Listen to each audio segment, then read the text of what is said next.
Okay, so we're going to talk about the assignment that you're going to do next, which is the pattern collage assignment. And I'm going to show you a ton of pictures. I'm not going to hopefully talk as much through them, just point out things maybe here and there that I like.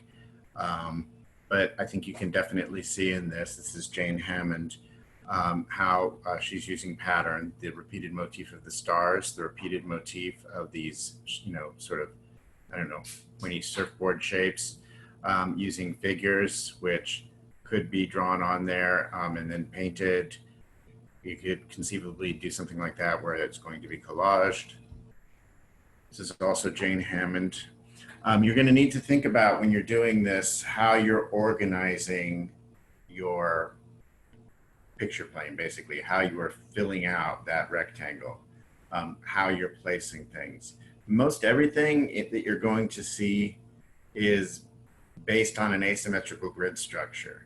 So you can imagine a grid in this, where things are placed and how close they are. It's a matter of achieving that equal visual weight. Okay. Asymmetry as opposed to symmetry most of the time, but you will see some symmetrical. This is more of a radial structure where things are emanating out of the center and coming out and around. Also Jane Hammond, all these have been Jane Hammond so far. Incorporating text, text and image. The image is repeated, even though they're not the same thing, they do sort of start to become a pattern because they're in these cells. Also Jane Hammond, it's a nice one. So this something like this could be, the image transfer that we talked about, definitely that.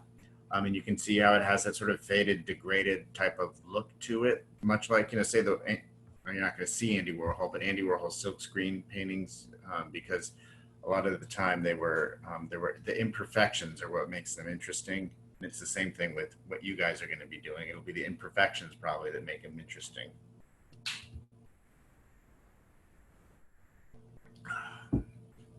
This is also Jane Hammond. Grid structure evident here, almost a symmetrical grid structure. Actually, if you come across, it looks like there's 4 basically squares here. They're a little bit organic, and then putting the things on top in the center. And here it looks like that you could actually see the edges of things a little bit. So this is Jean-Michel Basquiat. Not somebody you might normally think of for this, but you can see that he's got text, and he's got what looks to be collage type stuff in here, and then painting a larger image on top of that. Notice the placement of that. It's not dead center. It's kind of oddly spaced.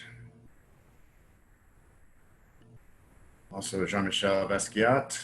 He's kind of lumped into the whole graffiti movement. But you can see how he's thinking about blocks of text as shapes, and how he's placing those really is, he's composing with those shapes. Also Basquiat. This is Stephen Talsnik. It's sort of a stretch for this assignment because he's not using color, but something like this would make for a nice overlay. You can see something like this could also kind of fulfill the pattern requirement. Definitely all of these artists are dealing with the, all over composition. So they're, again, this is still basically an asymmetrical grid structure that he's using, not just the 3 units that you see here, but the placement here, here, here, here. That's all based on basically a grid. When we talk about asymmetrical grid, if you think about Mondrian, a lot of those paintings are an asymmetrical grid structure, and the grid structure is fairly evident in that. Here, this might be something more along the lines of a diagonal axis structure. So when we're talking about organizing structures, how you're placing things, there's a few things that you can think about. The grid structure, asymmetrical grid structure.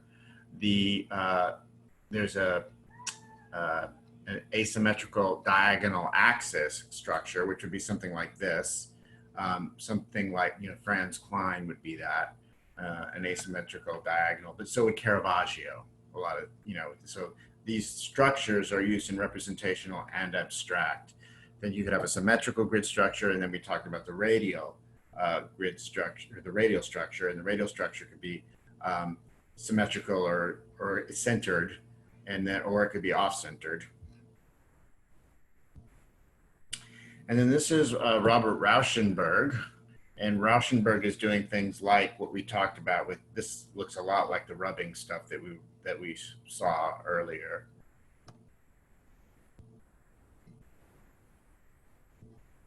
Major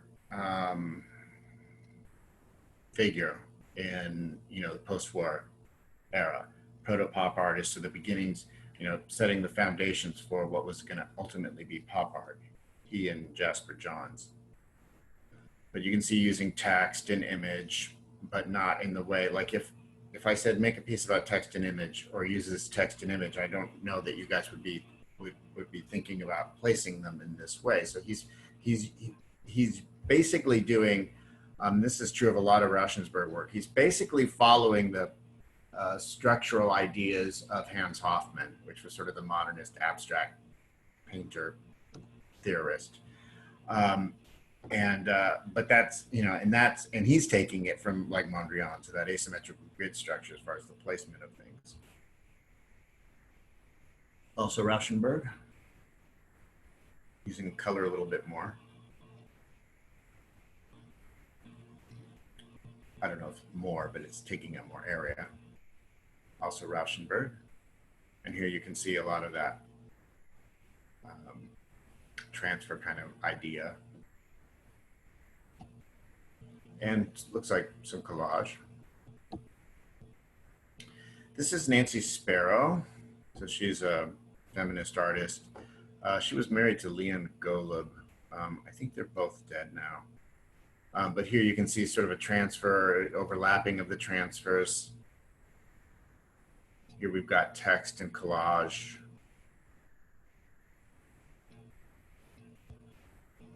Also Nancy Sparrow, also using transfer of image. Nancy Sparrow again.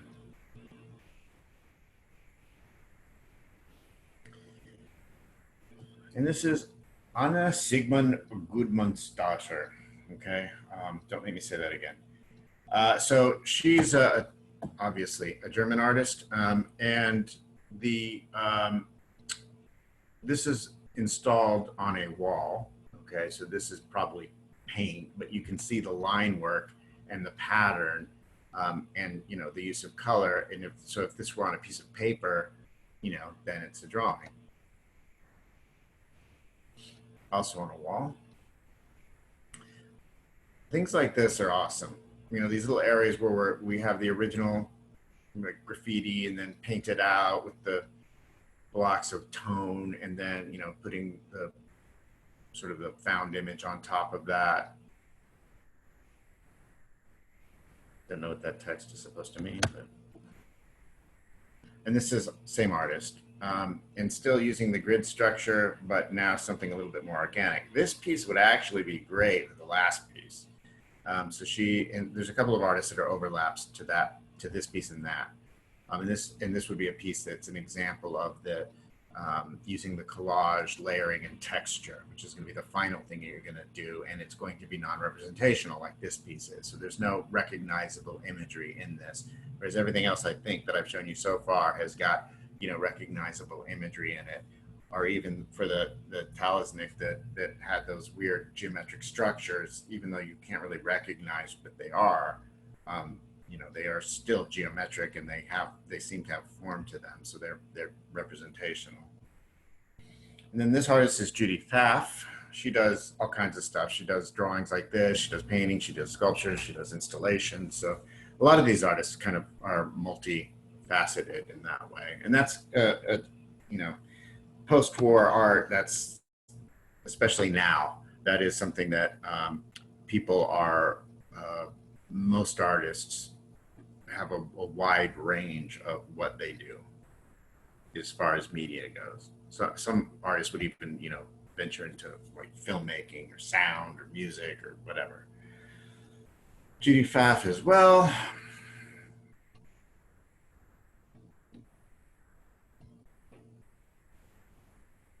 Same. Really nice use of overlay and layering. Even though you have these what are individual, like this would be considered a radial, but the way those shapes are organized is still an asymmetrical grid structure, basically. And then this is Cy Twombly. And here you can see the use of collage, and then maybe taking in some of those similar colors from the collage. You can see how these two things kind of relate, even though this doesn't look like you wouldn't be able to recognize that, you know, from that, but they make sense together.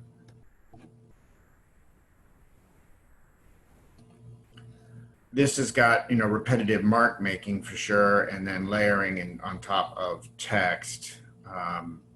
As far as, you know, collage goes, I don't know if there's collage elements to it, but when you have a repetitive mark, sometimes that can read as a pattern.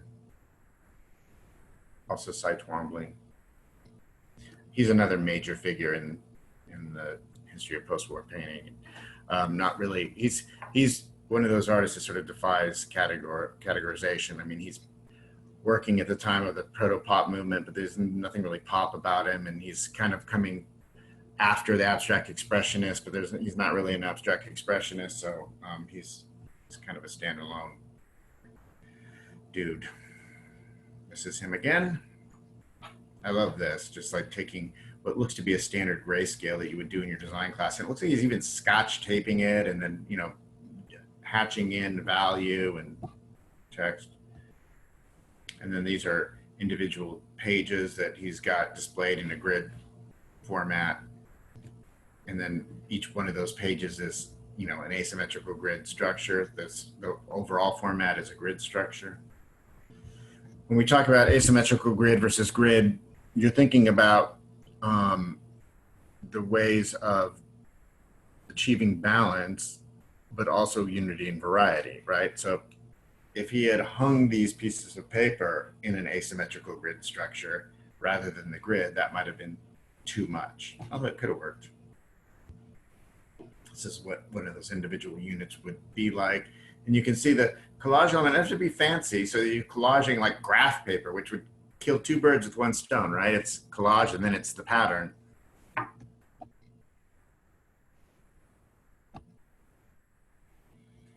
And this is Shazia Sikander. So she's got, you can see the nice little, you know, floral motifs in here, which can kind of read as pattern, right? And then the repeated motif of the animals. Same artist. Pattern is really evident in her work. It's probably a cultural thing, you know, because Eastern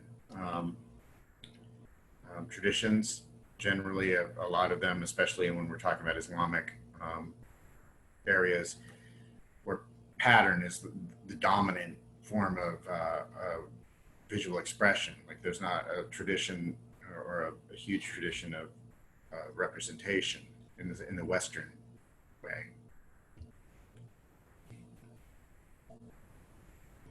And all the elements are going on in here. And still an asymmetrical grid structure, but all those little dots with the pattern and stripes and things like that. Here's a symmetrical grid structure. Overall, it's a symmetrical grid, so you've got the two pages facing each other, even though you've got these things that are arranged within that. This is Lance Letcher. I hesitated putting this in there because this is such a cliche as far as there's so many students that want to show me an image of an eye, okay? So don't do that, right? But it's got a lot of this, you know, collage element in here. So that's why it's really nice. And then these things, this would be, if it were just this is kind of a radial structure, right? In that area. Same artist.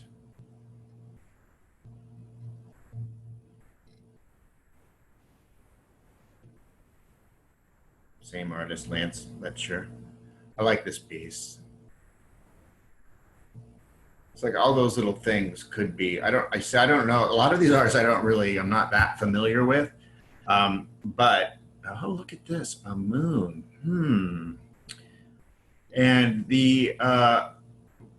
but how they're organizing the picture, if you didn't look at the art history or the Hot 100 or whatever it was, that slide lecture I had of all the artists, so that you can see what was going on in the post-war tradition, then you might not understand, well, how are they choosing what they're choosing? This is basically arranged as an abstract painting, right? Although it's using images, right? So, but the placement, he's following good design principles about unity, variety. So unity, these are all sort of objects that are kind of related to each other. It looks like flying objects and machines and things like that. Would be something to unify it. There's not a big shift in tone. Variety, he's got big ones and small ones, so that's always good. You want to vary the shape of things and the size of the shapes, the scale of the shapes. Looks like another eye. But it's got that sort of like nice pattern that he's got by making these little cutout round shapes, almost look like parasols or something. And this is Kerry James Marshall. And I know him more as a painter, but he has things that are also drawings. This looks like it could have been collaged as sort of a painting format, because it looks like it's on a canvas tarp. I don't really know the scale on this, sorry. But you can see all the collage element that he has in there on top of, painted shapes and things like that. I think I showed you, maybe I didn't, I don't remember. Yeah, I'm pretty sure I did in the lecture about the contemporary post-war painters. This is also him. Be careful with something like this. This looks like a fragment of that other one that I showed you. That fragment by itself would work as a nice drawing. This looks like a fragment as well. And this is Mark Bradford. So we've talked about him before, SMC alum. So we have to give a shout out, SMC. And so these are little papers that are used to in doing something to women's hair. I don't know how they're used. And so he used those little fragments of these colored papers to make sort of a grid, right? And that was like some of the earlier things that he was doing. And then you can see really overkill on this. I don't think they're those same papers. I think these are just colored papers. The thing about Bradford to think about, and this is one of those crossover artists where we're talking about the collage, the final one, the collage non-objective, because this is non-objective. I don't think you're going to see the overall piece isn't going to be representational, but there could be fragments within that are images or printed, things from billboards or print ads or comic books or something. A lot of times he'll put in the pieces, so if you get up close, you can recognize things like that.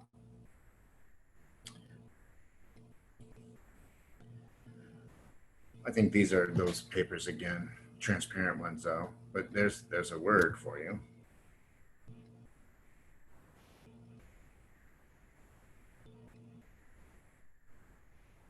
So I was starting to say, the thing about Bradford is he's a painter. I mean, he considers himself an abstract painter, but he doesn't use paint. Everything is, collaged, colored paper. So he might paint big sheets of paper, but then he cuts them up and collages them, or he uses existing, images, paper, things like that. Why is that on there twice? It's on there twice or three times? Yeah, it's on there twice. Yeah, 3 times. I got on there 3 times. I must really like that picture. How did I not notice that? And then we have Terry Winters. So Terry Winters uses these sort of organic forms. These, they look like they could be seed pods or something. Not going to be a lot of color in his stuff. So you're going to have to figure out a way of incorporating color. But nice tone. Nice use of, painted in shape and then line and then stuff painted out and seeing, the drips and the texture, the accident. So, here in one of those big shapes, but then, a layer of paint on top of it. So you remember you can use transparency when you're dealing with if you're using acrylic paint, on top. And like I showed you in the demo where you can thin it out any color and even a white, and then with the acrylic medium so that you can get something like this. And really the thing that, and it was the thing that was hard for some of you. Some of you have a hard time giving up control. You're very deliberate in how you do things. And so when I'm trying to encourage you to improvise and to explore and to see what happens, some of you, I think, are very afraid of that idea. And the thing that I need to stress is it's a dumb thing to be afraid of. What's the worst that's going to happen? You'll make a mess. Okay. So what?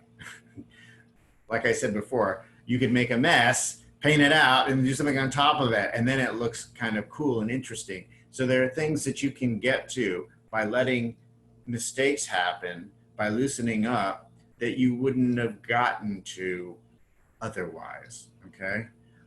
So it's something that you really have got to let go of, that need to control. You can get back to that control. That's certainly fine, but you want to really just play around. And where I talked about, and that's why I threw in that extra credit assignment for the wet dry media, because so many of you were having that problem. And so that's the idea behind that extra credit assignment was, okay, do four 2-hour max each. Okay. 4 things where you just like approach the same thing, but from different ways, different materials, just mess around with them. Okay.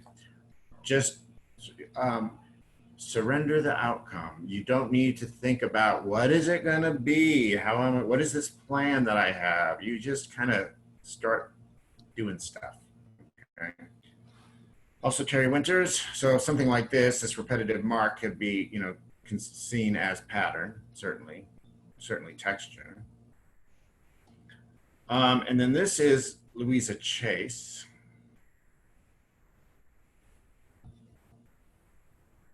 And again, similar to the Winters. Really nice mark and texture.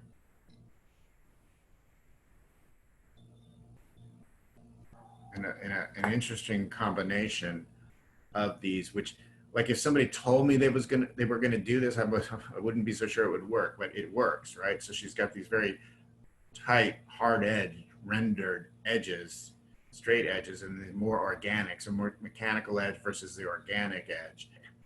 And so I think that, and then the way that it's distributed, I think, really interesting piece.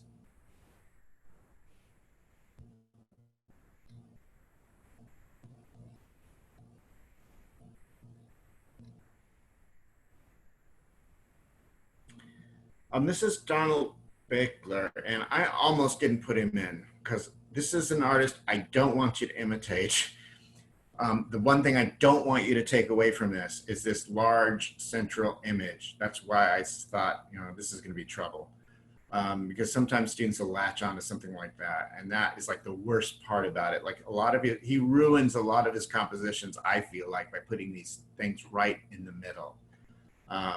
But he does have interesting things where he's using these collage images and stuff. So I think that if you were my student, I would tell him not to put those things right in the middle every single time.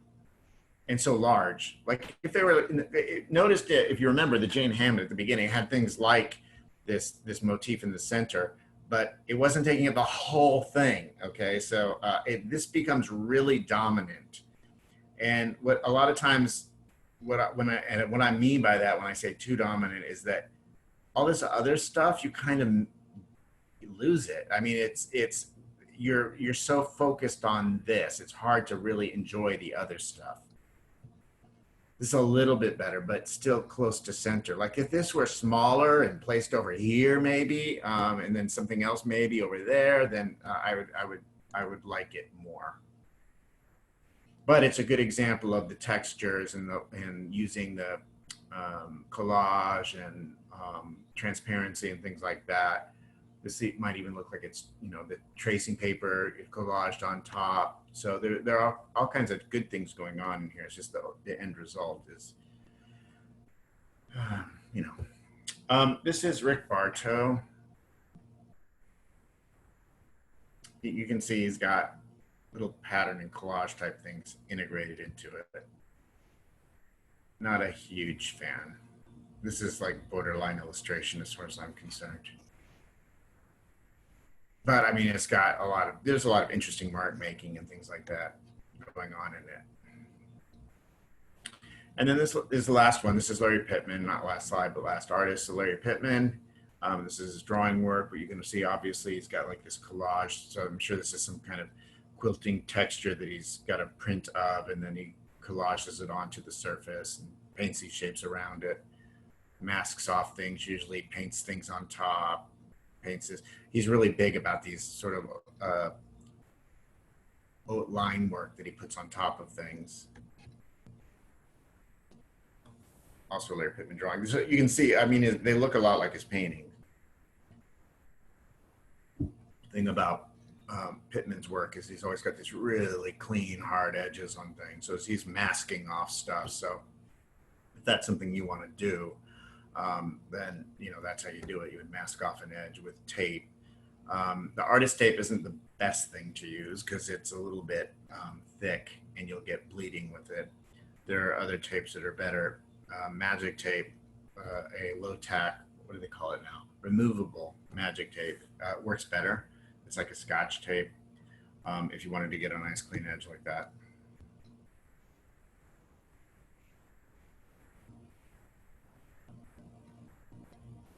Pittman as well. I believe that's the last slide. Okay, so a lot of nice images, a lot of things to take from, ideas, hopefully.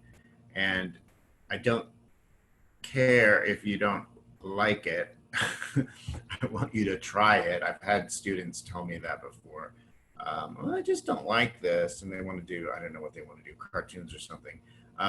But it'll be a growing experience for you to try to figure out ways of incorporating the collage, the pattern, the you know, imagery or text if you want to. There are all kinds of things that you can do. So it's really open-ended. You just got to make sure that you have all those things. So that's the criteria, that you're incorporating wet and dry, you're incorporating collage, you're incorporating at least one color, and you've got, you know, pattern happening in it.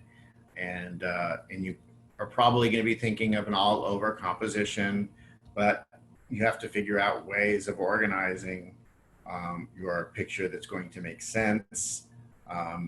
So that, like I said, a lot of them are the symmetrical grid structure. Notice the orientation on this. It's really nice. It's one of those ones where they didn't take the standard, right? The standard, you know, sort of paper dimension. They've got something a little bit longer. Oh, sorry, going back. It's going the other way.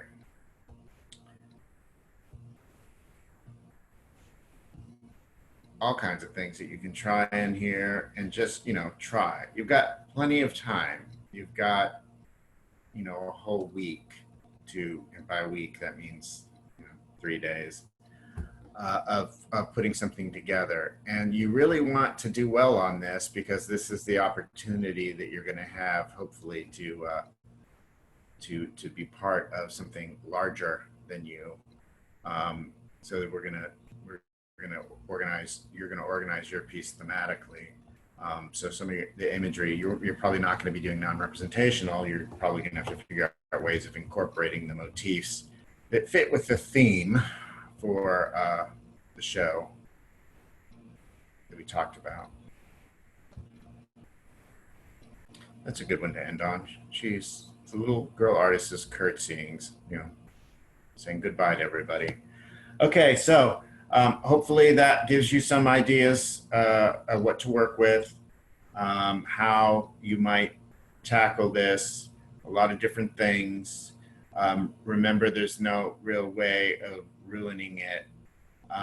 Some of in the last one, where for the wet and dry, I think that the way people were not successful was that they stopped too soon. Like, well, this isn't going well. Here, let me turn that in, which I don't understand. Okay, I don't understand that mentality. So, other than I just quit. I mean, that's kind of what you're saying. I quit. I can't figure it out. So the idea is the difference between a fine artist and an illustrator, right, is the source of the problem. So for a fine artist, the fine artist is giving themselves a problem to solve. An illustrator is given a problem to solve by somebody else, but it's still problem solving. And the illustrator that's going to get work is the illustrator that is innovative, not the illustrator that does stuff like everybody else does. So that's what you need to think about no matter what you're going to go into, okay? If you're going to go fine art, you're going to go illustration, you're going to go animation, you're going to go whatever, even interior design, it doesn't matter. The people that are going to be successful are the people that are going to innovate. And to innovate, you have to know what you're reacting against, right? You can't innovate in a vacuum. It might make sense. Well, if I didn't know what was going on, I could invent my own thing, which isn't really true, right? You'd probably just invent something that was already invented. So you kind of have to know contextually what's going on in your chosen medium and then go from there. And like I said, all these artists, when you see multiple images of them, you can see how they're related to each other. But they're sort of zeroing in. Each piece is trying to figure out a way of doing it just that much better, right? Taking something they liked in another piece and putting it in the other one. So those are the ways you need to think. If you want to be successful, if you want to transfer to a fine art program or an illustration program or whatever, if you want to go on to become, go to graduate school and go to become a fine artist, but you just have got to think about, refining your own vocabulary. Okay. All right. So hopefully you're inspired, and we will